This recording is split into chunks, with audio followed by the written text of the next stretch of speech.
जय गुरु जी। संगत जी,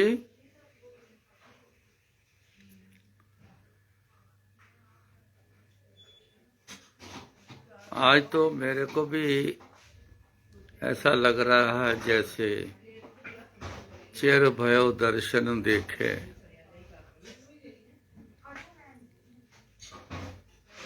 काफी देर हो गई,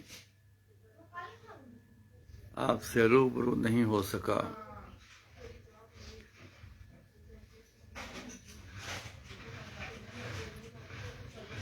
गुरु महाराज की मौज। कल ऐसे बैठा था मैं गुरु जी के पास आरती के समय, तो गुरु जी से कहा, गुरु जी पता नहीं कोई गलती हो गई है मेरे से या क्या है, मेरे को समझ नहीं। संगत के साथ आपके गुणगान करने के लिए रूबरू नहीं हो सका। काफी देर निकल गई है। आपकी कृपा के बिना तो हो नहीं पाऊंगा, क्योंकि ये जो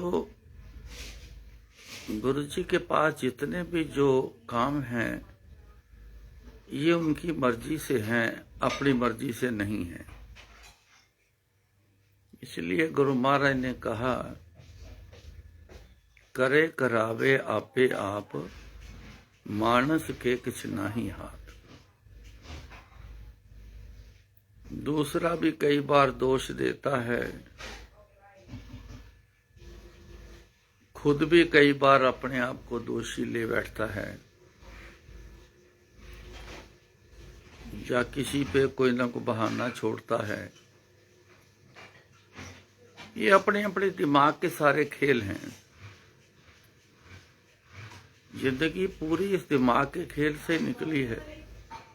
पर असल में बात ये है कि करे करावे आपे आप, मानस के किछ नाही हाथ।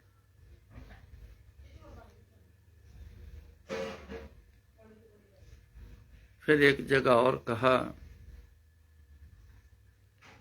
सोई करावे जो तुध पावे।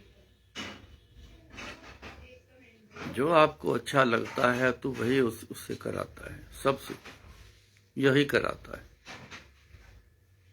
ये उनके साथ हैं जो गुरु जी के साथ जुड़े हुए हैं, जिन्होंने गुरु जी को अपनाया है। ये उनके साथ ऐसा है, सोई करावे जो तुध पावे।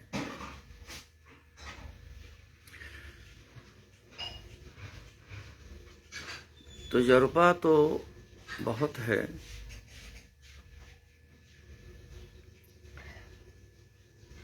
जो जुड़ गया है गुरु जी के साथ,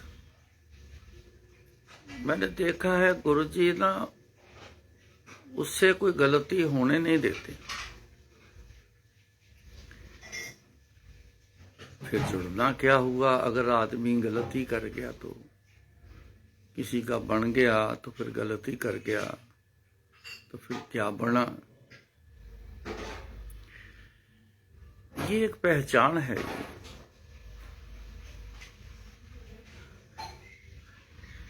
जब नहीं बने थे तो अपनी मर्जी करते थे, गलतियां ही करते थे।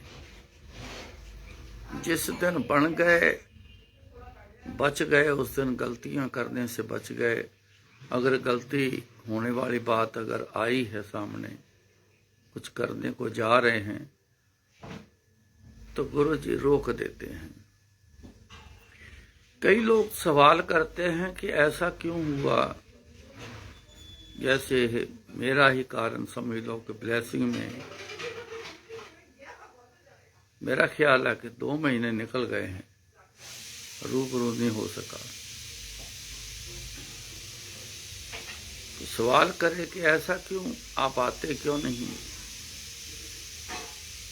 कारण तो मेरे को भी समझ नहीं आया। ना कोई नाराजगी है किसी से,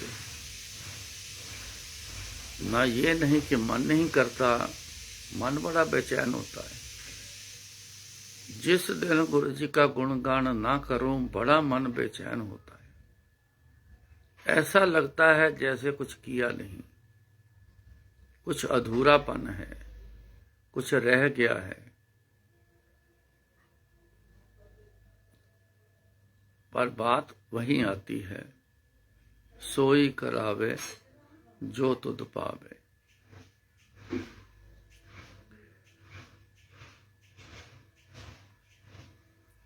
मौज है गुरु जी की। शुरू भी उन्होंने करवाया, बीच में कहाँ क्या करना है, कहाँ बोलना है, ये भी उनकी मर्जी।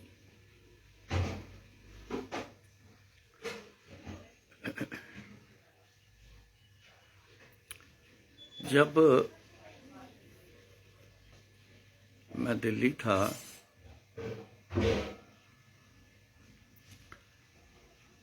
बीच में ना फोन आना बंद हो गया गुरु जी का। गुरु जी पंजाब थे तो मैं दिल्ली था मंदिर बनाने के सिलसिले में। फोन आना बंद हो गया तो बड़ी बेचैनी सी होनी शुरू हो गई।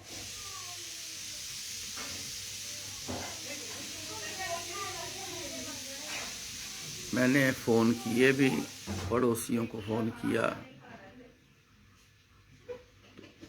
आगे से जवाब ये मिला कि मैं अपने आप फोन करूंगा।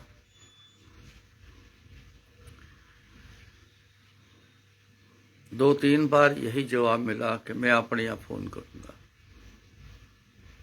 लेकिन मन बेचैन बढ़ा। ऐसा क्या हो गया है, ऐसा हुआ क्या है, फोन आना बंद हो गया। रोज बिना नगा फोन आता था, कई बार तो 5-5, 6-6 बार फोन आना। अभी बात करी गुरु जी ने, 1 मिनट बाद फिर घंटी आ जानी, फिर बात करनी, फिर थोड़ी देर बाद घंटी आ जानी। ऐसे भी होना।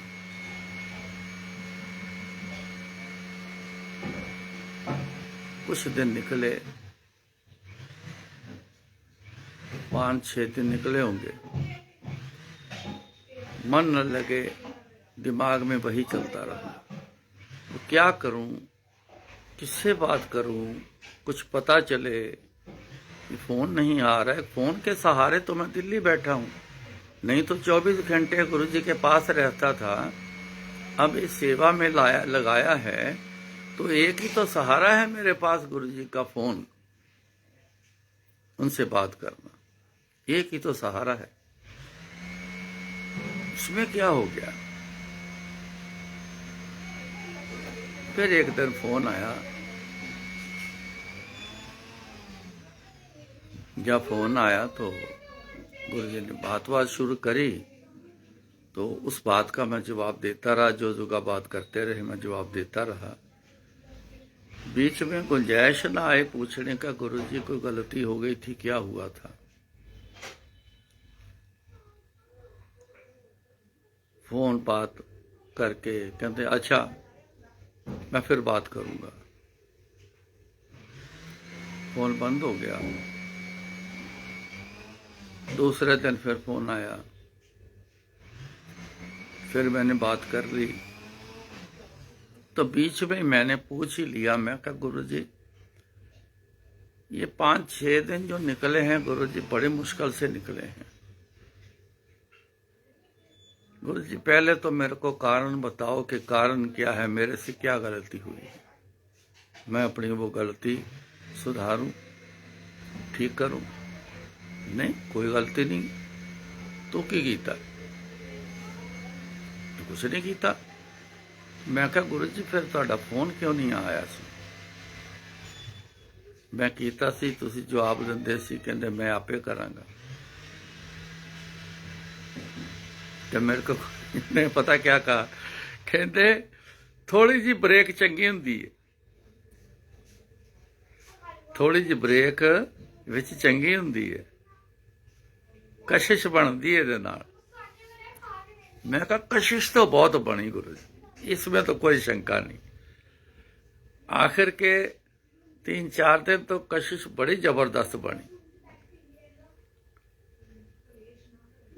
तो कहते कशिश के बिना जोड़ नहीं होता, अंदर कशिश पैदा हो तो किसी से जोड़ होता है। मैं क्या गुरु जी, बात तो आपकी ठीक है, पर है बड़ा मुश्किल, है बड़ा मुश्किल, दिन निकालना बड़ा मुश्किल है। तो गुरु ने फिर उसका तो कोई जवाब नहीं दिया, ना कोई जवाब है, बात और शुरू कर दी।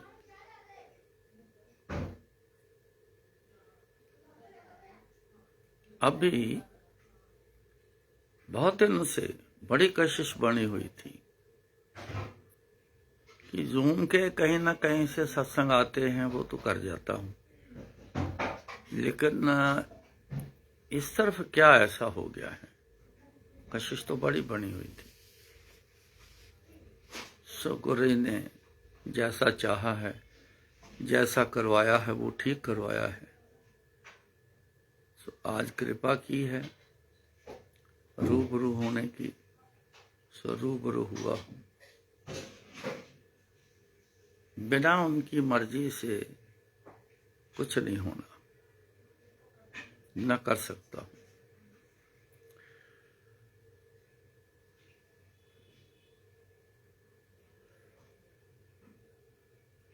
कहते ने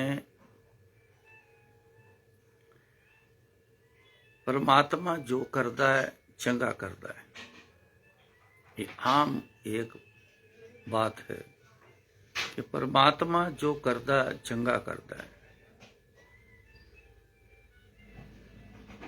एक शब्द भी गुरु जी लगाया करते थे, आजकल सत्संग में भी कहीं कहीं कभी कभी सुनने को मिल जाता है कि सतगुरु सबना दा भला मनाइंदा, बुरा तिसदा क्यों होवे।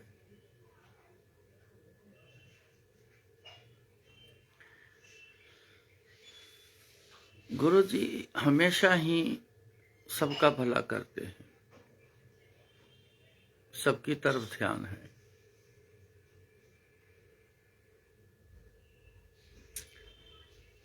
कोई भी उनकी नजर से इधर उधर नहीं है।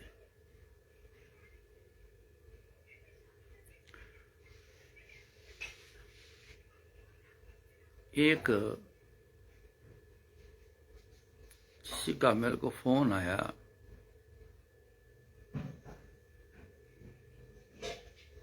उन्होंने कहा कि आप रघुवीर अंकल बोल रहे हैं। मैं क्या? हाँ जी। कहते हम एक दूसरे को कभी मिले नहीं, मैं नई जुड़ी हूं, हम एक दूसरे को जानते नहीं हैं, कहीं से नंबर आपका मिला है तो मैंने बात करने के लिए आपसे फोन किया। मैं कहा जी हुक्म करो। उसने मेरे को सत्संग सुनाया।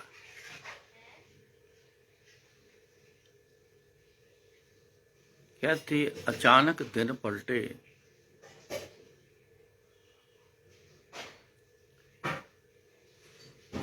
मेरे लड़की के किसी ने ब्लैक मैजिक कर दिया, उसके खून का पंजा पीठ पे लग जाता,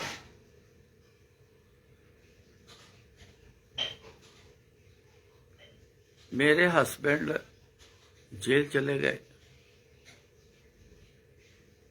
क्योंकि कोई चेक पास नहीं हुआ, तो उन्होंने केस डाल दिया, तो उस सिलसिले में वो अंदर चले गए। चलता कारोबार भी बंद हो गया। बहुत पैसा खर्च किया लड़की के ऊपर, खास करके ये लड़की का मामला है ठीक हो जाए, ना हो सकी। कईयों के पास गई, जहां जाऊं बस पैसे के अलावा कोई बात नहीं करे। इतने पैसे दे दो, इतने दे दो, इतने दे दो, ले लो जी, कर दो काम, कोई फर्क नहीं पड़ा। चलो दिन निकलते गए, जो भी मेरे पास था, कुछ केस में पैसे लगने शुरू हो गए, लग गए कुछ। उसके लड़की के ऊपर बहुत पैसा खर्च हुआ, गहना गिरवी रख के पैसा लिया, एक दिन ऐसा आया कि खाने के लिए कुछ भी ना, घर के लिए कुछ नहीं। लड़की को देखती हूँ, बहुत दुखी होती हूँ, शक्ल क्या से क्या बन गई है, बहुत परेशान हो गई। आम इंसान में ना ये बात जरूर आती है, कोई चारा ना चले, कोई ऐसा साधन ना बने, कोशिशें फेल हो जाएं, तो इंसान के अंदर वो नेगेटिव ख्याल बड़े आते हैं, जिसमें एक ख्याल आता है कि जीने से मर जाना अच्छा है। पर ये बहुत गलत ख्याल है। आए ख्याल, इस ख्याल के पीछे नहीं लगना, अपने आप को पूरा बचा के रखना इस ख्याल से। ये बहुत गलत चीज है।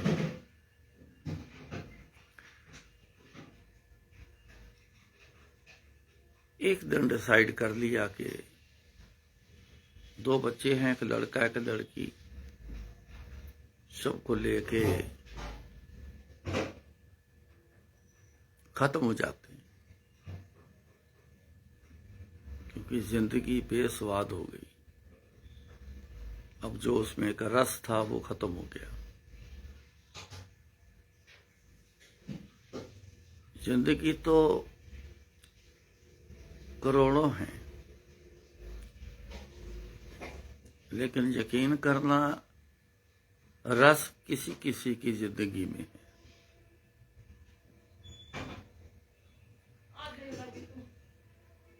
बिना रस के जिंदगी जो है बहुत रूखापन है, उसमें कोई स्वाद नहीं।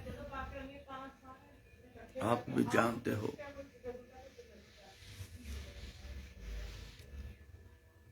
मिठास ना हो किसी चीज में, उसका कोई स्वाद नहीं। नमक ना हो किसी चीज में, उसका कोई स्वाद नहीं। सो उन्होंने डिसाइड किया, वो चल पड़े। रास्ते में एक आवाज आती है उनको, मरना नहीं, भाटी मेरे मंदिर आ जा, मैं तेरा सब कुछ ठीक कर दूंगा।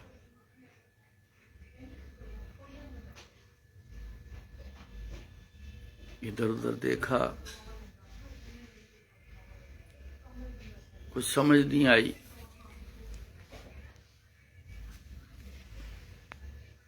फिर आवाज आई, मरना नहीं, मेरे को आ जा, मैं तेरा सब ठीक कर दूंगा।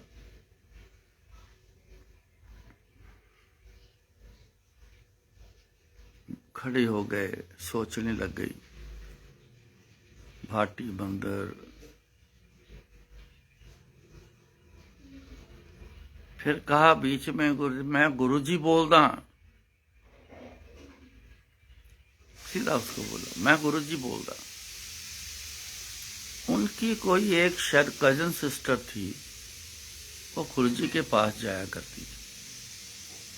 उसने उसको कई बार कहा कि तू चल मेरे साथ गुरुजी के पास, सब ठीक हो जाएगा। कहती सारी दुनिया के गुरु सब देख लिए, कहीं कुछ नहीं होता। ऐसा होता है, मेरे मन में भी ऐसा ही होता था जब मेरी आंखें खराब थी। बहुत संतों, फकीरों, महापुरुषों के पास बहुत गए, तो मेरे को जब किसी ने बताना, मैं कहना मैं बहुत देख ली है, कुछ नहीं होता है। होता है ऐसा। एकदम से याद आया कि वो मेरे को हमेशा कहती थी, गुरुजी के पास चल, तेरे को ले चल। मैंने उसको फोन किया कि गुरुजी के पास जाना है, अभी जाना है। कहती आज नहीं जा सकती, परसों चलेंगे। कहती परसों किसने देखी? आग अभी लगी हो तो परसों तक वेट नहीं होती।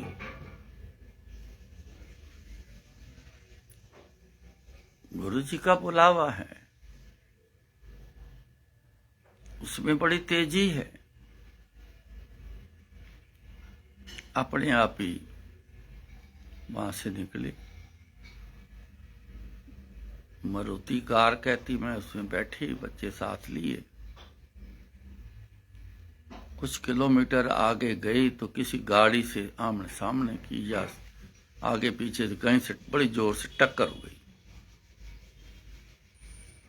टक्कर हो गई तो लोग इकट्ठे हो गए, बच गए। हमें बच्चों के साथ किसी को कुछ भी, एक भी इंजरी नहीं, छोटी सी भी नहीं। पुलिस को बुलाओ, पुलिस को बुलाओ, ये करो वो करो, बड़ा खलबली मच गई।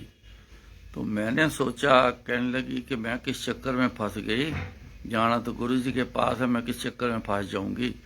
वो भीड़ में से चुपके से बच्चों को लेके ना निकल गई, बीच में से निकल गई। तो आगे जाके एक ऑटो को रोका, बोला कि भाटी जाना है। उसने मना कर दिया। मैं और आगे गई, देखा ऑटो फिर आया कोई, फिर उसको बोला भाटी जाना है, क्योंकि उन दिनों में ज्यादा लोग आना जाना उस रोड पर इतना नहीं हुआ था। जिस दिन तो मैंने मंदिर बनाना शुरू किया था, उस दिन तो सिवाय बदरपुर के ट्रक के अलावा तो कुछ वहां पे ट्रैफिक ही नहीं था। बस ट्रक ही होते थे, कोई कोई बिरला, कोई कोई मेरे जैसा ही जाता था वहां, नहीं तो सुनसान ही होती थी रोड। तो इतना ज्यादा नहीं था, तो ऑटो इसलिए नहीं जाते थे कि वापसी सवारी नहीं मिलनी। तो फिर छतरपुर तक आएंगे, पेट्रोल वेस्ट जाएगा, तेल वेस्ट जाएगा। किसी तरीके से एक को मना लिया उसने, उसकी टक्कर हो गई। उसकी टक्कर हो गई तो कहता जी मैं तो नहीं जाऊंगा, मेरा नुकसान हो गया है, आप कोई और ऑटो करो। फिर कोई और एक ऑटो बड़ी मुश्किल से किया।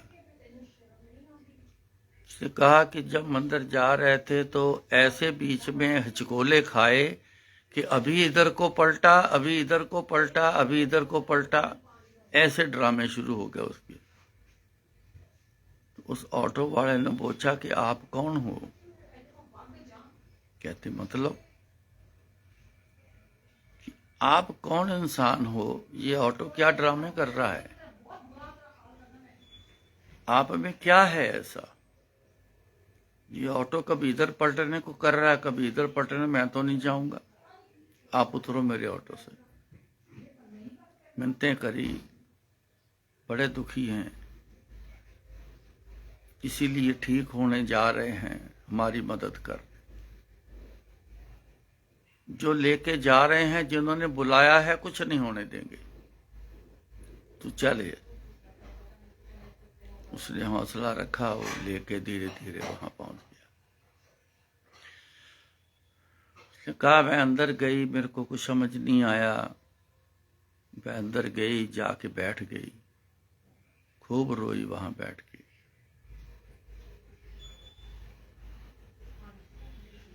सारी तरफ घूम के वापस आ गई।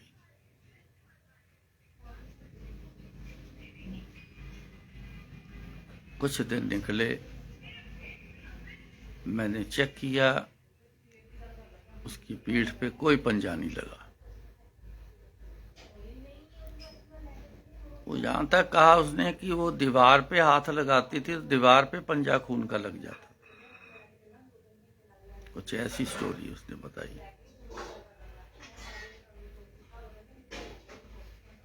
चलो रोज देखना शुरू किया, कोई पंजा नहीं लगा।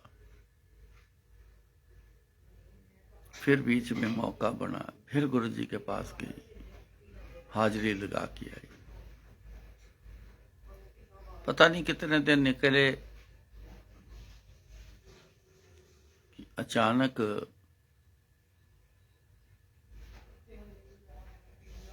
उनके हस्बैंड जो थे, उनका फोन आया कि मेरे को इन्होंने रिहा कर दिया है, तो मैं यहां खड़ा हूं, तो आके ना तू मेरे को ले जा। उसने बोला कि गाड़ी का एक्सीडेंट हो गया है, टूटी है, आप ऑटो करके वापस आ जाओ। आए, दोबारा से कारोबार में गए, काम शुरू हुआ, काम का चालू हो गया, घर का सिस्टम ठीक तरह से चलना शुरू हो गया। लड़की की सेहत इतनी गिर चुकी थी, वो सब ठीक हो गई, अच्छा हो गई। बुला के गुरुजी ने उसको सब कुछ ठीक कर दिया, क्योंकि सब पर नजर है गुरुजी। इस चीज को मत भूलना, इस बात को मत भूलना, सब पर नजर है गुरुजी की। उनकी नजर से कोई भी ऐसा पल नहीं है जो इंसान बच जाए, ना दिखे, ऐसा पल कोई नहीं है। मानकर चलना, हर समय हम उनको देखते हैं, वो हमें देखते हैं। वो देखे, वो नजर न आवे, बहुत आए विडाण। वो वेखदा है पर वो नजर नहीं आता, सानू नजर नहीं आता, हमें नजर नहीं आता, पर वो देखता है।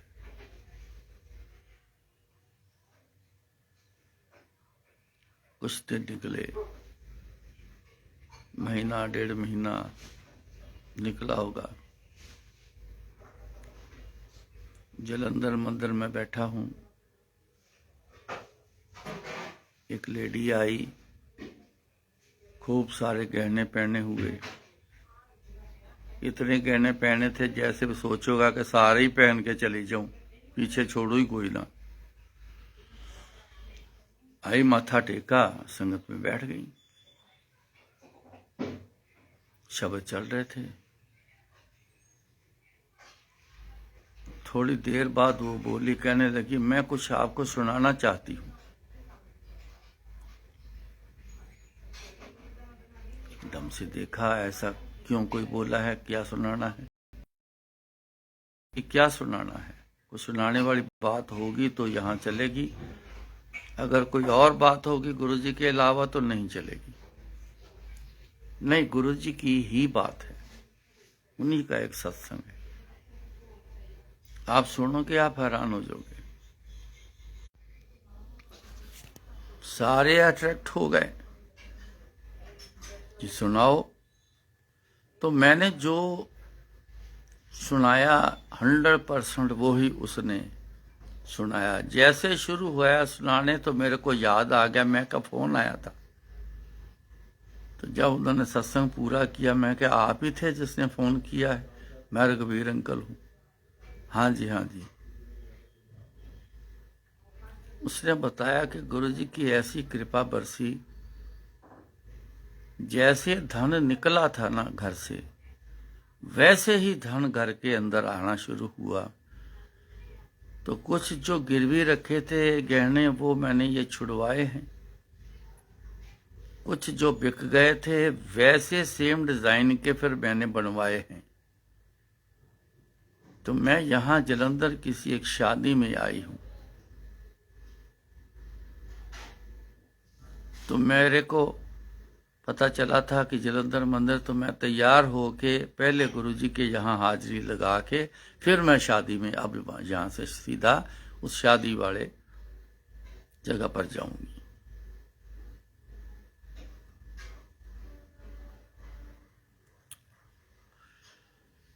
ये बात वहीं आनी है, बार बार आनी है।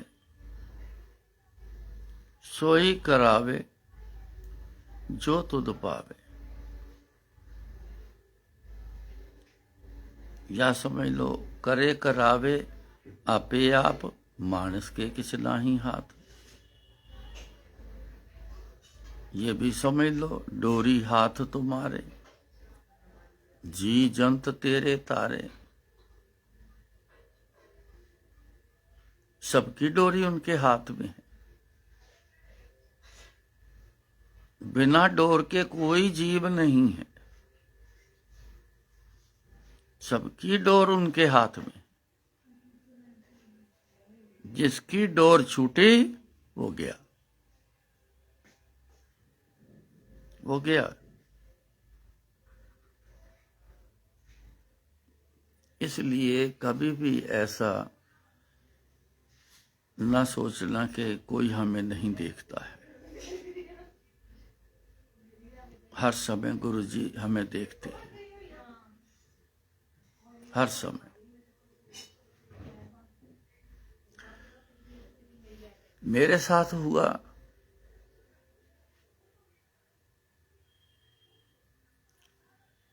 अब सन मेरे को याद नहीं, 7-8 साल हो गए होंगे। सबसे पहला सत्संग ऋषिकेश में गुरु जी ने करवाया।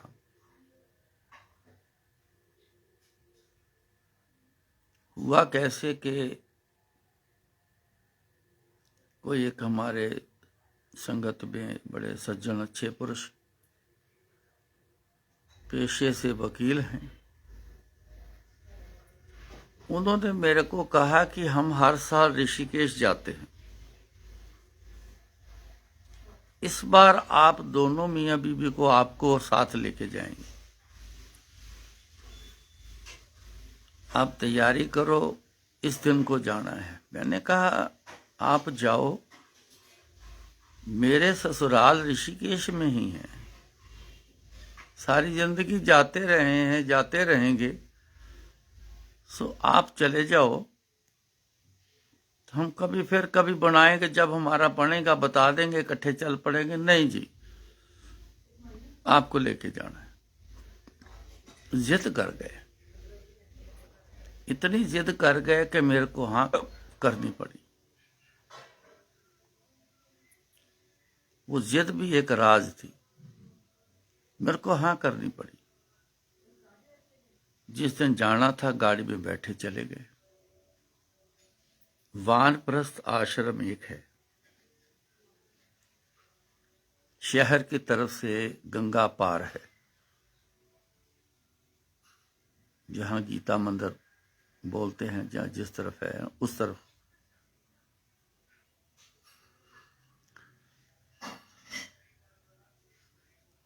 वहां 3 दिन का पैकेज मिलता है, कोई भी चला जाए, 3 दिन का पैकेज मिलता है, बड़ा सस्ता है। कई तरह के रूम बने हुए हैं, कई तरह के सेट बने हुए हैं। ड्राइंग रूम है, 2 बेडरूम हैं, किसी के साथ एक है, एक किचन भी है। ऐसे में ना सेट भी बड़े बड़े बने हुए, तकरीबन सेट ही हैं वहां सारे बने हुए, ऐसा पूरा कमरा। चाहे एक कमरा है, एक छोटी सी शेल्फ बनाई है, खुद का मतलब खाना आप बना सकते हो, ऐसा प्रोविजन रखा है। गंगा के किनारे पर है, पहाड़ी, वहां से गंगा के किनारे पानी से पहाड़ी शुरू होती है, तो वो पूरी की पूरी पहाड़ी उन्होंने ले रखी है और उसको आश्रम बनाया है। जो हमारे रूम बुक थे,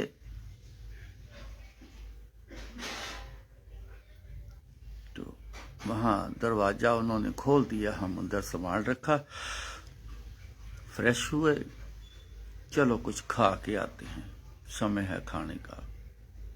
वहां एक कैंटीन है, बहुत अच्छी साफ सुथरी, बड़ा हाइजीनिक खाना बनता है। शूज उतार के उस किचन में जाके बैठ के खाना खाना होता है। हमने खाना खाया।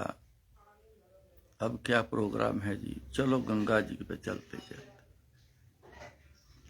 अंदर से ही रास्ता, क्योंकि गंगा के बिल्कुल किनारे पर है। जब वानप्रस्थ जहां से गंगा की तरफ से शुरू होता है तो आगे पानी ही, एक घाट बना हुआ है लेकिन आगे पानी है। चलो चलते हैं, टाइम पास हो जाएगा। अच्छा, चलना शुरू हो गए तो वहां रास्ते में मेरे को एक आवाज आती है, इत्थे सत्संग कराना है। मैंने इधर देखा, उधर देखा, ऊपर नीचे देखा, ये कौन बोला? मैं तो रुक गया। मेरी आंटी और दोनों वो मियाँ बीवी दोनों आगे को चलते रहे। फिर दूसरी आवाज आई, ध्यान नाल वेख ले, इत्थे सत्संग कराना है। मैंने आवाज पहचान ली। मैं कहा, गुरु जी? कहाँ हो गुरु जी? इधर उधर देखा, कहीं गुरु जी नजर ना आए, पर उनका हुक्म था। फिर मेरा ध्यान हुक्म की तरफ चला गया, क्योंकि गुरु से भी बढ़कर उसका हुक्म होता है। हुक्म अंदर सबको, बाहर हुक्म ना कोई। हुक्म मान लिया तो सब कुछ है, हुक्म से बाहर हो गए कुछ नहीं, रुल गए समझ, कोई पूछने वाला नहीं।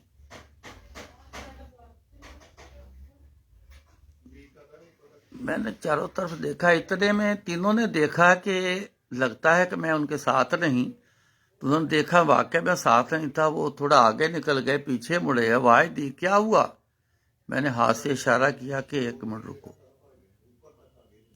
मेरे पास आए, कहते क्या हुआ, रुक क्यों गए? मैं कहा, यहां पे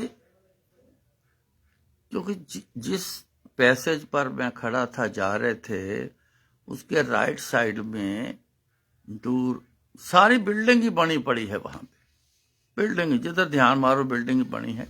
बड़े बड़े लॉन बड़े हैं, बड़े बड़े साइज के भी बीच में बने हैं। पहाड़ी तो पूरी उन्होंने घेर रखी है, बहुत जमीन है।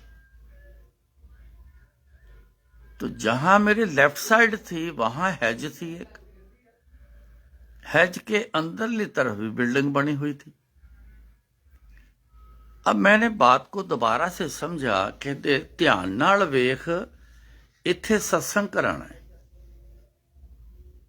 अब ध्यान नाल देख, मैंने इस बात को पकड़ा। मैंने उस तरफ देखा, हैज के पर से देखा तो एक बिल्डिंग बनी हुई है, लेकिन उसका रास्ता पीछे मुड़ के फिर राइट को होके फिर अंदर जाने का रास्ता। तो मेरे को वो वकील साहब बोलते हैं, कहते जो आप सोच रहे हो ना वो यहां नहीं है। मैं कहा, जी मैं क्या सोच रहा हूं? आप सत्संग करवाने की सोच रहे हैं? मैं मुस्कराया। कहते यहां ना रूम ही रूम है, यहां कोई ऐसा हॉल, ऐसा सिस्टम नहीं है जो सत्संग करवा ले। मैं कहा, जी कोई बात नहीं, देखते हैं। मेरे को ना इधर पहले देखने दो, ये है क्या, इधर है क्या। हम फिर चलते गए, अंदर गए। बिल्डिंग के मेन गेट को ताला लगा हुआ, साइड में विंडो बनी हुई। मैं एक एक विंडो देखता गया, आगे कर्टन लगे हुए थे, दिखाई ना थे। एक विंडो ऐसी थी जिसमें कर्टन थोड़ा हटा हुआ था। तो जब मैंने उससे देखा तो बहुत बड़ा हॉल था। वो जो साइज की बिल्डिंग थी उसी साइज का हॉल था, वो हॉल ही था। उन्होंने देखा, वो हैरान हो गए। कहते मैंने सारी जिंदगी यहां से 30-40 साल हो गए आते को, मैंने कभी सुना नहीं यहां हॉल है। मैं कहा, जी अभी तो बना नहीं, पुराना बना हुआ है, आपको नहीं पता चला वो अलग बात है, लेकिन आंखों से तो दिख रहा है ये तो हॉल है। मैंने कहा, इनका ऑफिस कहाँ है पता है? कहते हाँ, गंगा जी की तरफ जा रहे हैं तो उसके मेन गेट से पहले ही लेफ्ट साइड में ऑफिस है उनका। और वो मैनेजर भी मेरे को जानते, शर्मा साहब वहां थे। चलो चलिए, चले गए। वो बैठे हुए थे। कहते, जी बोलिए जी, क्या हुक्म है? ये सत्संग करवाना हो तो यहाँ का क्या तरीका है? हम तो गुरुजी वाले हैं, गुरुजी का सत्संग करेंगे। कहते जी हाँ करवा सकते हो। कब करवाना है? कहा जी ये तो डिसाइड नहीं हुआ, अब मैं क्या बताऊं कि अभी हुक्म हुआ है कि सत्संग करवाना है। ये तो मेरा पर्सनल बात थी, मेरे को बताने की जरूरत नहीं थी किसी को। मैं कहा जी ये हम आपको सोच के बता देते हैं। कहते फिर भी। मैं कहा जी इन्हीं दिनों में करवाएंगे, क्योंकि तैयारी करनी है, उसको तैयारी को समय लगना है।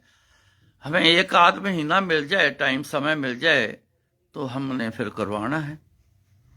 वो कहते ऐसे मेरे को 1 मिनट रुको, डायरी देख लें दो कि कौन कौन सी डेट खाली है, फिर आप डिसाइड कर लेना कौन सी डेट को करना है, क्योंकि हॉल तो खाली होगा तभी आप कर पाओगे। मैं कहा हाँ जी। उन्होंने शायद 22 जनवरी की तारीख बोला कि ये खाली है। हमने फटाफट हाँ बोल दी, ठीक है जी पक्का कर दो। उन्होंने कहा जी कि पैकेज इसका तो 3 दिन का ही होता है, डेट खाली है, 1 दिन के लिए सिर्फ खाली है, वो दिन था संडे। सैटरडे तक जो पहले ले चुके हैं वो सैटरडे शाम के बाद वो हमें पोजेशन देंगे, खाली करके देंगे।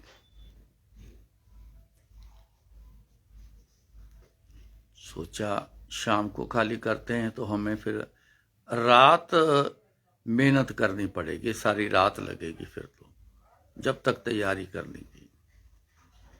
कोई बात नहीं, रात लगाते हैं, आगे डेट जल्दी नहीं है। गुरुजी का हुक्म हुआ है, हुक्म का तामील तो उसी समय होती है, हुक्म तो उसी समय माना जाता है। गुरुजी की भी ये एक पसंद की बात थी कि जब भी बोला तभी काम, तुरंत काम और जल्दी होना चाहिए। गुरुजी की ऐसी चाहत होती थी, ऐसे ही करते थे। हमने हाँ कर दी, एडवांस दे दिया, बुक हो गया, चले गए। गंगा जी के पास होते पर अब मेरा मन न लगे, मेरा मन करे कि चलो दिल्ली वापस चल के इसके बारे में प्लान किया जाए और तैयारी करनी है, चल के तैयारी की जाए, यहाँ क्या करना है। मेरे पसंद की बात ही नहीं थी। अपनी पसंद वो खत्म हो चुकी है जिंदगी की, जो जैसे घूमना फिरना, गप्पे करना, बातें मारना, इधर जाओ उधर खाओ उधर पियो, ये करो वो करो, ये सब गुरुजी के जब मैं पास आया तब से छूट गया था। गुरुजी ने सबसे पहले इन चीजों से दूर किया, बहुत सी चीजों से दूर किया मेरे को, जो किसी काम की नहीं, पल भर का स्वाद है। मान लो अच्छी खाने वाली चीज जब तक जबान पर है उसका स्वाद है, जैसे उसने अंदर भेज दी तो स्वाद खत्म। जिंदगी ऐसा ही एक टेस्ट है, कुछ भी कर लो दुनियावी, आज इतनी देर का ही स्वाद है, उसके बाद खत्म, कुछ नहीं। धीरे धीरे समझ आती हैं ऐसी बातें, एकदम से समझ नहीं आती। वापस आए तो मैंने कहा, कमरे में बैठे, मैंने कहा जी मैंने तो वापस जाना है दिल्ली। कहते अरे अभी आए हैं अभी वापस जाना, ये क्या मतलब? 3 दिन के लिए आए हैं, 3 दिन यहां रुकेंगे, मौज मस्ती करेंगे। मैं कहा जी मेरी मौज मस्ती हो गई, मैंने मौज मस्ती कर ली, मैंने तो दिल्ली जाना है वापस। कहते क्या कह रहे हो आप? मैंने कहा ऐसा है, मैंने अपने आंटी को भी बोला, मैं कहा देख तू भी रह सकती है इनके साथ, तू 3 दिन बाद इनके साथ आ जाइयो, मैं यहां से बस लेके किसी भी तरीके से कुछ लेके मैं दिल्ली वापस जा रहा हूं। कहते हैं हुआ क्या है, बात क्या है, क्या हुआ। फिर मैंने उनको बताया कि ऐसे ऐसे गुरुजी ने आवाज दे के बोला है कि यहाँ सत्संग कराना है, इसीलिए बुक करवाया है हॉल, अपनी मर्जी से नहीं करवाया है कि चलो अच्छा लगा है यहाँ सत्संग करते हैं, ऐसा नहीं। उनके हुक्म पे बिना तो कुछ करता ही नहीं मैं। उनकी ऐसे आवाज 2 बार आई है। अब मेरा काम है सत्संग यहाँ करवाने की,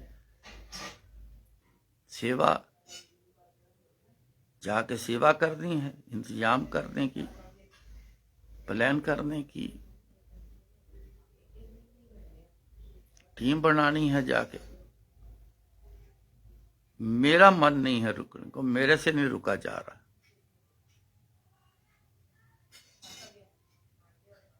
शाम हो गई थी, कहते फिर ऐसा करते हैं, फिर रात रुको, सवेरे चलते हैं। रात रुक के सवेरे हम गाड़ी में बैठे तो दिल्ली वापस। चारों जाने चुपके से बैठे, उनके मूड खराब हो गए। आए थे, एंजॉय करना था, बीच में रह गया। मैं जैसे जैसे दिल्ली की तरफ जाता जाऊं, मेरा मन खुश होता जाए, उनकी मूड खराब होते जाए। दिल्ली आया, एक टीम बनाई,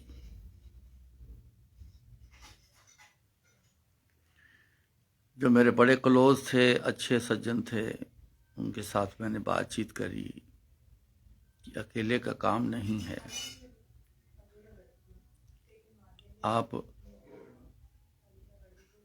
सेवा अपनी अपनी संभालो।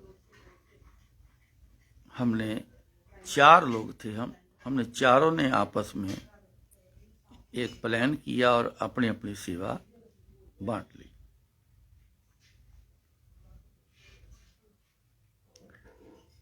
जब हम आ रहे हैं दोबारा इंतजाम देखने, क्योंकि चल के देखो, वहां चल के बैठ के प्लान करते हैं क्या क्या चाहिए, कैसा है। मैं तो देख आया हूं, आप भी चल के देख के वहां प्लान करते हैं। रास्ते में मैंने अपने ब्रदर इन लॉ को फोन किया कि भैया मैं 4 तरह के लोग चाहिए, एक टेंट वाला चाहिए, एक फोटोग्राफर चाहिए, म्यूजिक सिस्टम वाला चाहिए, एक केटरिंग वाला चाहिए और एक फ्लावरिस्ट चाहिए। ये 4 तरह के लोग चाहिए। कहते जी किस लिए, कि मैंने सामने सत्संग कराना है यहाँ। कहते अच्छा ऐसा है कि मैं थोड़ी देर में आपको फोन करता हूं। मैं कहा ज्यादा देर मत लगाना, हम पहुंचने वाले हैं, सीधा वानप्रस्थ पहुंच रहे हैं, आप भी वहां पे आ जाओ। मेरे को उनका फोन आया, उन्होंने बोला कि मेरे एक बहुत अच्छे खास मित्र हैं, उनको मैंने बोला, वो कहते मैं चारों इंतजाम उनको करवा दूंगा, अच्छे लोग मिलवा देता हूं। जहां आप जा रहे हो वानप्रस्थ आश्रम, उसके बाहर ही मार्केट में उनकी कपड़े की दुकान है।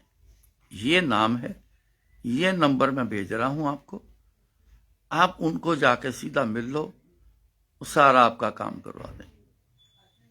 हम चले गए, सामान रखा, कुछ खाया पिया, तो उनकी दुकान की तरफ चल पड़े।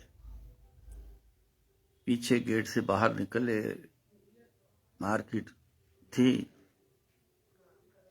पूछा कि इनकी दुकान कहाँ पे है, उन्होंने बोला जी वो दुकान है। चले गए। मेरे साले के ब्रदर-इन-लॉ के दोस्त थे, मेरे को भी आओ जीजा जी, आओ जीजा जी, आओ जीजा जी करने लग गए। बैठे, क्या पियोगे जी, हम खा पी के आए हैं, हमने सत्संग जहां करना।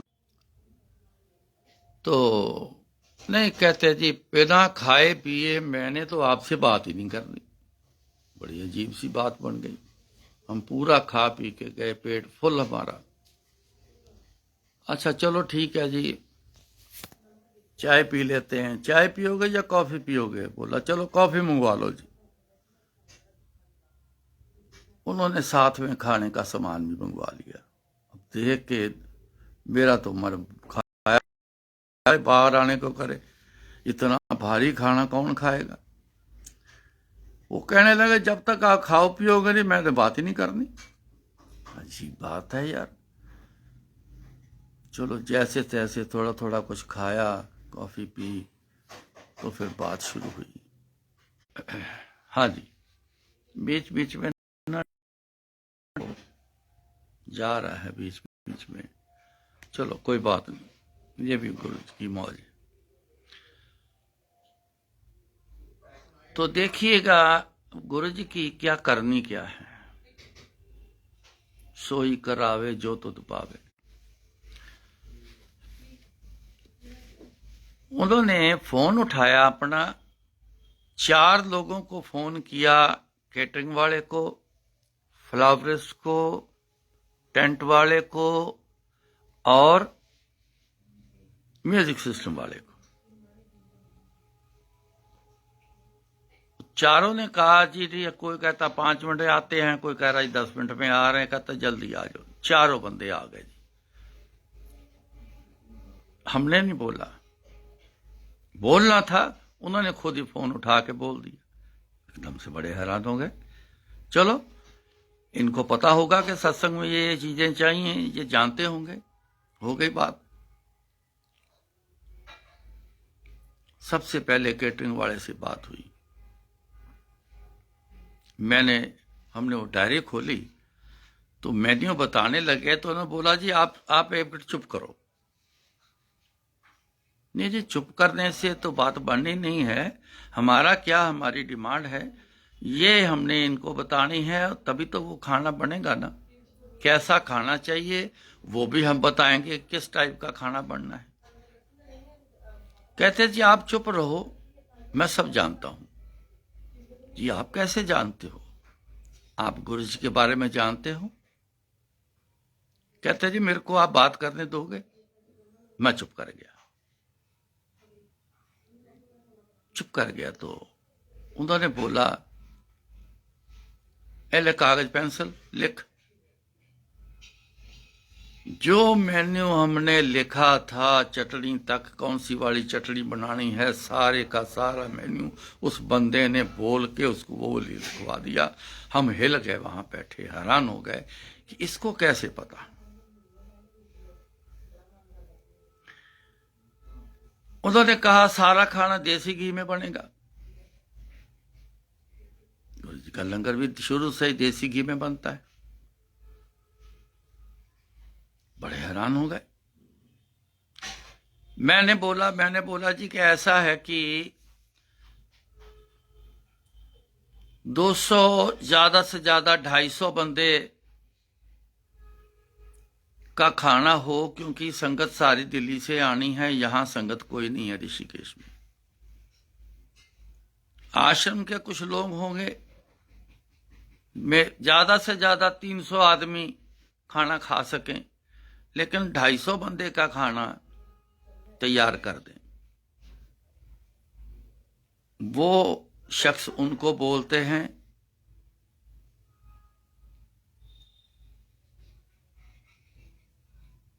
कि 700 बंदे का खाना बनेगा, 1200 लोग खाएंगे। मैं हंस पड़ा और मैंने कहा जनाब नहीं, इतनी संगत नहीं आएगी। 100-150 से ज्यादा दिल्ली से संगत नहीं आ पाएगी। बाकी कुछ यहाँ के हो जाएंगे, कुछ लोकल हो जाएंगे, कुछ साधु संत आ जाएंगे, कुछ आ जाएंगे। वो मेरी बात सुनी नहीं। उसने बोला 700 बंदे का खाना बनाना है, 1200 बंदे में पूरा होना चाहिए।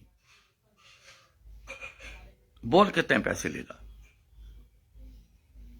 अभी वो सोच रहा था, गिनती कर रहा था, उसने बोला तेरे को इतने पैसे मिलेंगे।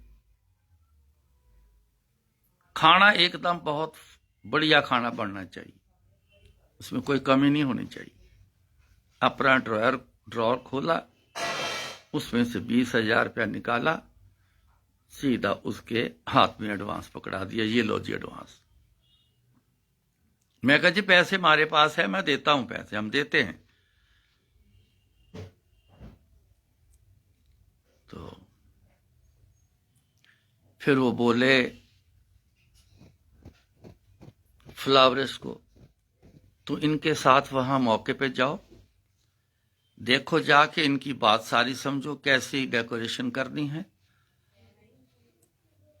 तेरे को इतने पैसे मिलेंगे, ये ले 10,000 एडवांस। पता नहीं 15,000 उसको दिया एडवांस।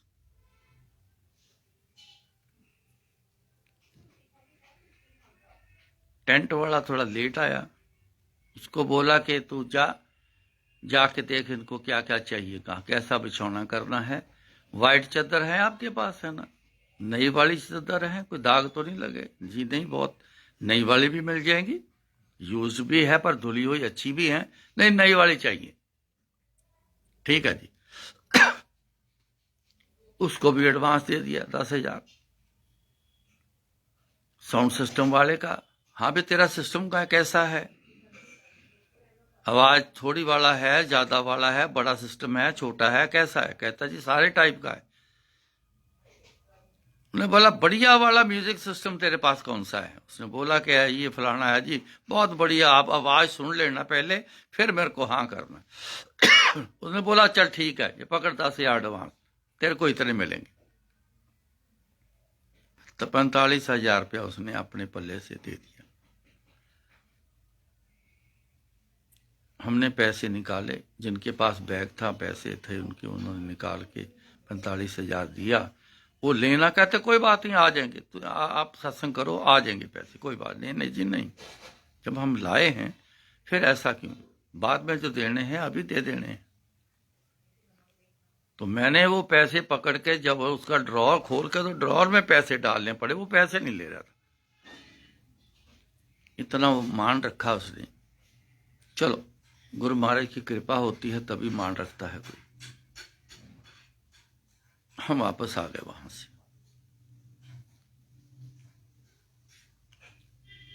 जैसा जैसा हमें एक तो हॉल मिला लेट, रात को मिला हमें 11 बजे। वो हॉल ही ना छोड़े, जो पहले बैठे थे, गंद मचा रखा था इतना, ओ हो, आपको बता नहीं सकते। हमारी हालत खराब हो गई कि कल को दोपहर का सत्संग रखा है, ये तो नहीं होना, इतनी सफाई कौन करेगा? संगत अभी आनी है, हम लोग कितने लोग गए हैं, कुछ सेवादार पहले उस दिन आ गए थे, वो कहते हम उसी दिन ही आएंगे। एक तो जलंधर से आ गए, मेरे लड़के पहुंच गए, ऐसे में कुछ मिला जुला के 5-6 लोग वहां थे, बाकी हम थे। लो जी, सफाई करते करते आधी रात हो गई, इतना कूड़ा कबाड़ा, इतना गंद मचा के रखा था, आपको बता नहीं सकते।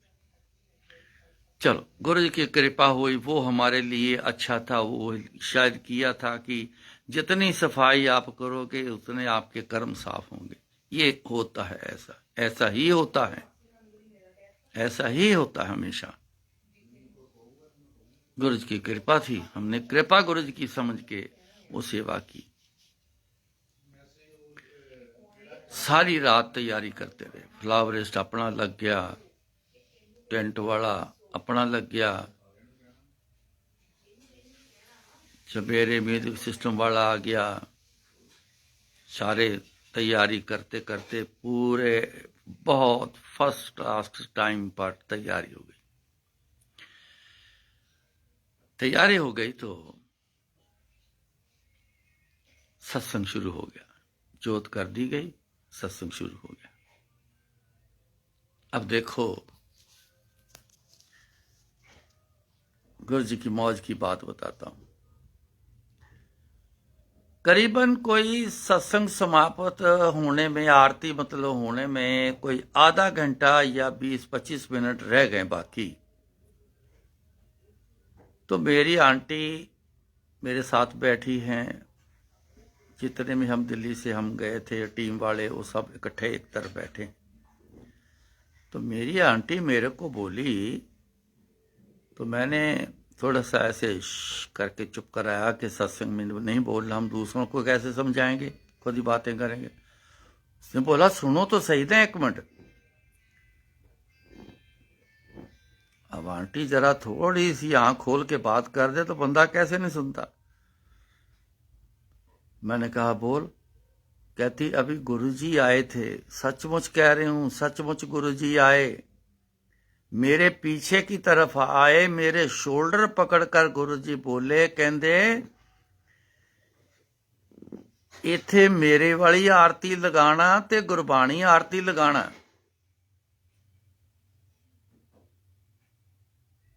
इतना बोले तो फिर कहते अच्छा थोड़ी देर में मैं फिर आता हूं।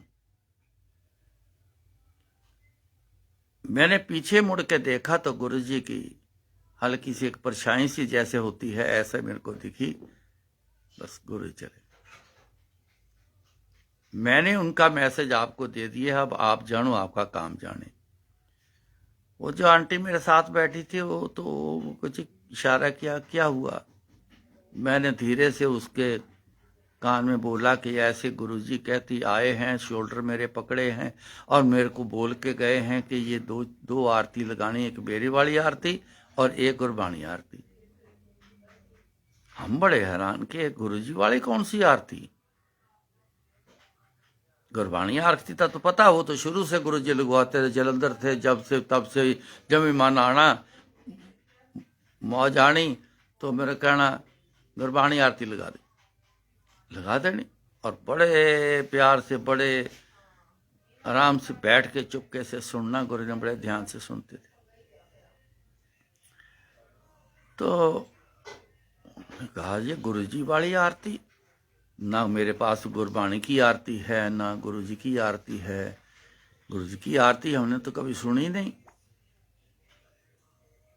मैं कहा मैं अगर बाजार भी जाता हूं तो गुरुजी वाली आरती तो मिलेगी नहीं। गुरबाणी आरती अगर हो सकता मिल जाए, पर आने जाने में इतना वक्त लग जाना है कि तब तक तो आरती शुरू हो जानी। क्या करें, समय थोड़ा है। पता नहीं उस आंटी के मन में क्या आया, जो हमारे टीम के वहाँ लैपटॉप के थ्रू म्यूजिक सिस्टम में शबद लगा रहे थे, उनके पास फटाफट तेजी से गई आंटी, जाके थैला उनका वहां पड़ा था, वो थैला उठाया उन्होंने तो सीढ़ी जितनी पड़ी थी सारी निकाली। 8-10 सीढ़ी होंगी, 10-12 होंगी ज्यादा से ज्यादा। उसमें से एक सीडी वाइट कवर में, कागज का वाइट कवर, और एक सीडी वैसे। ये बाकी तो समझ आ गई हैं, मेरी जानकारी में है ये सारी सीडी, ये दो कौन सी हैं। तो उनको सीडी दी, जरा से जरा लैपटॉप में जरा लगा के जरा चेक करो जरा, ये इसमें कौन से शब्द हैं, क्या है इसमें।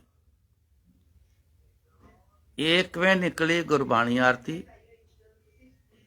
हम एक दूसरे की तरफ देख के एकदम हैरान हो गए और मुस्कुराहट आ गई, लो जी गुरबाणी आरती तो चलो मिल गई। दूसरी जब लगाई तो गुरु जी की आरती जो बनी हुई है, एक गुरु जी की एक आरती बनी हुई है, शुरू काफी देर से है, तो वो आरती। अब ये दोनों आरती उस थैले में कहां से आई, वो तो गुरु जी ही डाल के गए हैं। उनको तो पता भी नहीं था कि ये दोनों आरती है, किसी को भी नहीं पता था गुरु जी वाली कौन सी आरती है। तो जब समय आया तो फिर पहले गुरु जी की आरती लगाई तो सारी संगत एकदम से, थोड़ा से कुछ लोगों ने आवाज दी कि अरे ये क्या लग गया, ये क्या लग गया, इशारा किया चुप कर जाओ, आरती करो सारे। तो आरती की, फिर गुरबाणी आरती की। जब गुरबाणी आरती चल रही थी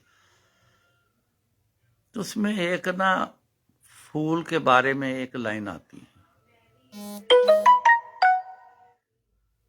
मैं कहा कि उस लाइन में एक फूल के बारे में एक लाइन आती है, पता होता तो कुछ पेटल मंगवा लेते तो फूल बरखा ही कर लेते, कितना मजा आना था। तो मैं ऐसे खड़ा हूं, लोग आरती कर रहे हैं, हम आगे खड़े हैं, कुछ करवा रहे हैं, किसी को बोल रहे हैं चलो इधर से निकल जाओ, इधर से हो जाओ। बहुत संगत आई थी, बड़ी संगत आई थी। हमको बाहर भी बिछौना करना पड़ा, हॉल के बाहर, इतनी संगत आई। तो मेरी नजर पड़ी कि गुरुजी के सिंहासन के साइड टेबल के साथ ही एक पॉलीथिन का एक कैरी बैग पड़ा था। अब देखो, ये जब इंतजाम होता है ना, तो अंदर से भी धक्का पड़ता है। अंदर से गुरुजी जिसको चाहे जिधर चाहे इंसान को चला देते हैं। ये मेरे साथ बहुत बड़े एक्सपीरियंस हो चुके हैं, बहुत सारे, एक नहीं, बहुत सारे ऐसे एक्सपीरियंस मेरे साथ होते हैं, आज भी होते हैं। तो मैं गया, मैं क्या वो वहां क्यों पड़ा है? स्टेज पर तो कुछ नहीं होना चाहिए था, फालतू कुछ, वो क्या पड़ा है? मैं गया, जाके स्टेज पे जाके देखा, मैं हैरान हो गया कि गुलाब के पेटल का भरा हुआ एक इतने बड़े साइज का वो कैरी बैग पड़ा। ओह, मैं लेके दौड़ा वापस। मैंने सब संगत को बांटने शुरू कर दिए, किसी को ज्यादा भी दिए, इनको सबको थोड़े थोड़े दे दो, सबको बांट दो। सबको बांटने शुरू कर दिए, इशारे कर रही है क्या करते हैं। मैंने कहा जो हम करेंगे वो आप कर देना, जो हम करेंगे वो आप कर देना। जैसे ही फूल बरखा की वो लाइन आई, तो सबसे पहले मैंने ऐसे फूल की बरखा की। सब ने पीछे देख के, सब ने इतनी बरखा सारी संगत ने करी, इतनी जबरदस्त वो फूल की बरखा का एक सीन बना के आज तक मैंने कभी ऐसा सीन देखा नहीं। सारी संगत बड़ी खुश कि ये देखो आज क्या, ये नजारे वाला आज क्या काम हुआ है। हमने गुरु जी के फूल बरखा की है। सत्संग पूरा हो गया, लंगर की तरफ संगत गई। जब लंगर पूरा हो गया तो बड़ा लड़का मेरा, वो लंगर इंचार्ज वो था। मैंने लास्ट में जब पूरे के, मैंने बोला कि कितनी थाली लगी? वो कहता डैडी क्या बताऊं, हमारी तो हालत खराब हो गई। हम तो थाली लेके आए थे 500, 400, सॉरी 400 थाली लेके आए थे, ते यहां थाली लगी है 1200, 1220 थाली लगी है। कहते हैं सारे बंदे ना जब भी 100 थाली मंगवाते थे, वो पता ही नहीं लगती कब दौड़ लग गई जी, हम वहां से थालियां उठा उठा के लाते, 1220 थाली लगी हैं। तो उस सज्जन ने बोला था कि 700 का खाना बनेगा और 1200 में बटेगा। अब गुरुजी, अब राज की बात बताता हूं, उस बंदे के अंदर गुरुजी आए, उसकी बॉडी में आके, तभी तो वो बंदा बोल के कह रहा मेरे को सब पता है। वो कौन कह रहा, उसको क्या पता था? बंदे को भी कभी पता होता है किसी के ख्याल का? नहीं, वो गुरुजी कह रहे थे मेरे को सब पता है। उन्होंने वो मेन्यू लिखवाया जो डिसाइड किया था। उन्होंने गिनती बताई, इतना बनाना है, इतने में बटेगा। उनको पता था इतने बंदे में जिन्होंने भेजनी है संगत, उन्हीं को तो पता होता है, हमें थोड़ी पता है कितनी संगत आएगी। तो गुरुजी को पता है। जरूरत पड़े तो गुरुजी आवाज दे के भी काम करवाते रहे।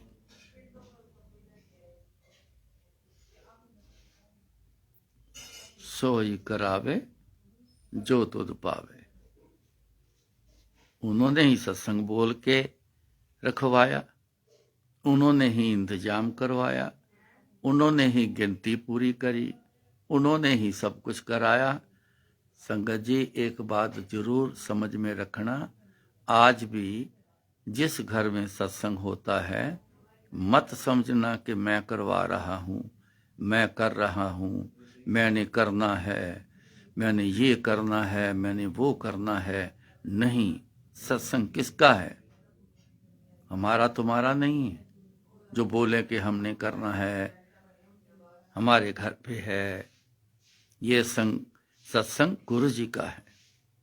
गुरु जी रखवाते हैं, तभी हमारे मन ख्याल में आता है कि सत्संग करवाना है। आपके साथ ऐसा हुआ होगा, अंदर कितनी खलबली कई बार मच जाती है, सत्संग करवाना है, सत्संग करवाना है, सत्संग करवाना है। बीच में चाहे कोई घर का बोले कि अभी रुक जाओ, नहीं नहीं सत्संग करवाना है, बस करवाना है, इसी संडे को रख लेते हैं, इस तारीख को रख लेते हैं, बस करवाना है। आता है ना प्रेशर अंदर। कौन दिलाता है प्रेशर? कौन दिलाता है प्रेशर? गुरु जी का काम, गुरु जी का सत्संग है, वही करवाते हैं। वही सत्संग वाली जगह पे जिस चीज को भेजना होता है उसको इशारे करते हैं, उनके मन के अंदर आता है। वो सत्संग का बुलावा आया था, वो दौड़े चले आते और रुकते नहीं। जिसको नहीं इशारा हुआ वो चाहते हुए भी कहीं नहीं आते, कोई ना कोई कारण बन जाता है। सो करे करावे आपे आप, मानस के किछ नाही हाथ।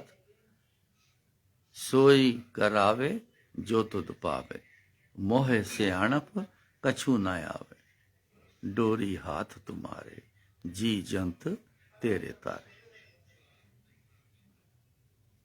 हम सब उनके बनाए हैं, उनके ही भेजे हुए हैं।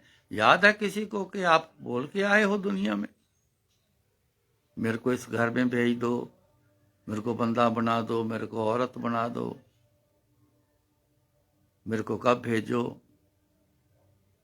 बोला है आपने कभी? याद है आपको?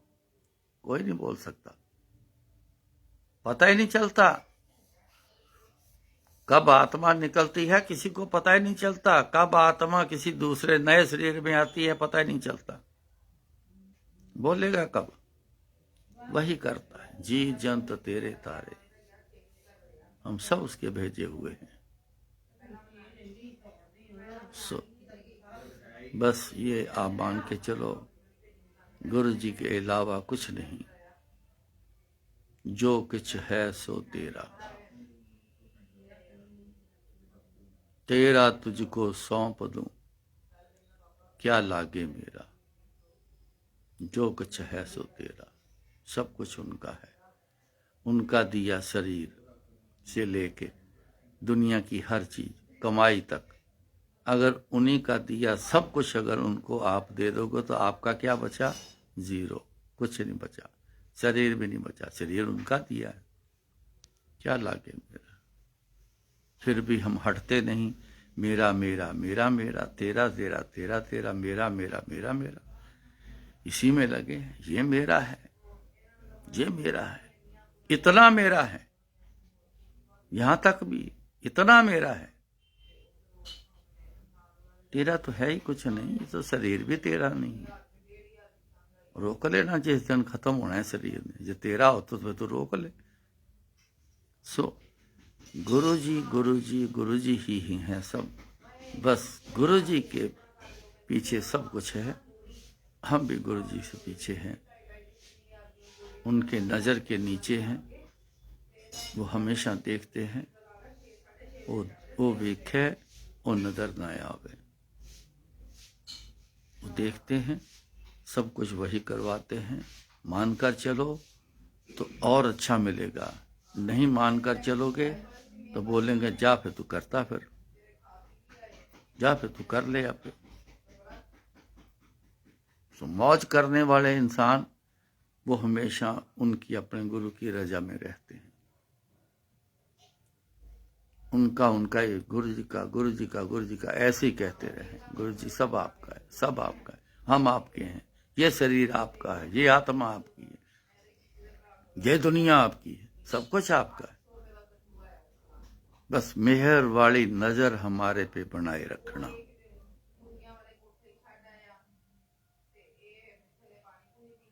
सो गुरु महाराज कृपा करें। आज बहुत दिनों बाद, बड़ी देर बाद कृपा हुई है, आपसे रूबरू होने की अरदास करता हूँ, मांग करता हूँ। कृपा बनाए रखना, आपके साथ रूबरू होते रहें, बस ये कृपा बनाए रखना। फिर मिलेंगे। जय गुरु जी।